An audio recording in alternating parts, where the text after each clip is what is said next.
আমার এক বন্ধুর বাড়িতে গেলাম, একটা ঘটনা দেখলাম।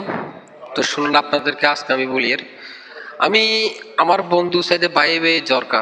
তো বাইরে বলে যে আমার গাড়ি বাড়ি দন দুলুদ নারী সব আমার আছে, ওয়াইফ আছে, আমার ছেলে মেয়ে আছে, সব কিছু আছে, আমার কিসের অভাব? তো আমার বন্ধু বলছে, ভাই আপনার কিচ্ছুও নেই, আপনার কিচ্ছুও নেই। কোন নাই কেন? কোন নাই? তুই কি কস? কোন নাই? তাহলে ভাইয়া আপনার তোলে চলেন আমার সাথে, যে ফাত্রে চলেন, ফাত্রে চলে আপনাকে আমি সাদা কাপড় দিয়ে একটু ডাকনা দিব। ডাকনা দিলে তো আপনি দেখবেন আপনার ছেলে মেয়ে গাড়ি বাড়ি কি আছে। আপনি চলেন, তুই চল, যাব। যাইয়া যে ফাতের সাইডে, তো ওই সাদা কাপড় দিয়ে বাইকে ডাকনা দিয়ে রাখছে।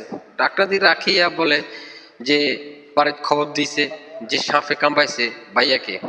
এখন ভাইয়াকে জন সাপে কামড়াইছে বলছে যে ছেলে মেয়ে আইছে, আসি বলে যে ছেলের বউ বলে, এই তোমরা দৌড়িও না, দৌড়িও না, তোমাদেরও ফুরে শরীরে হের বিষ, এখন তোমরা দৌড়িও না।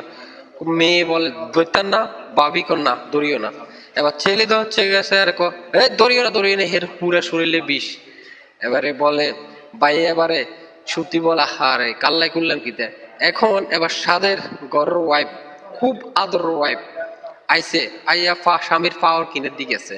যাইয়া বলে যে বউ বলে, আম্মু আম্মু আম্মু দৌড়িয়ে না, দৌড়িয়ে না, হের পুরা শরীরে এখন বিষ, হাফের বিষ, আপনি দৌড়িয়েন না, দৈতান না কন্যা, ক দৈত্য না তাইলে কোন না।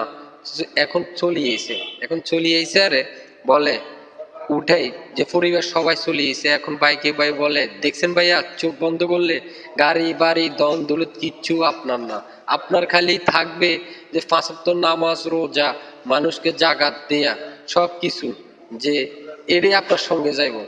এখন ভাইয়া তো অট্টালিকা সম্পদ, ভাইয়া কি করে এখন?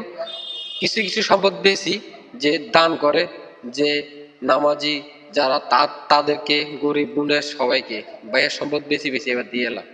এবার বুঝতে পারছি কি নামাজ রোজা জাগাত কি বেশি, নাকি এই দুনিয়াটা, এই মিশা দুনিয়াটা বেশি?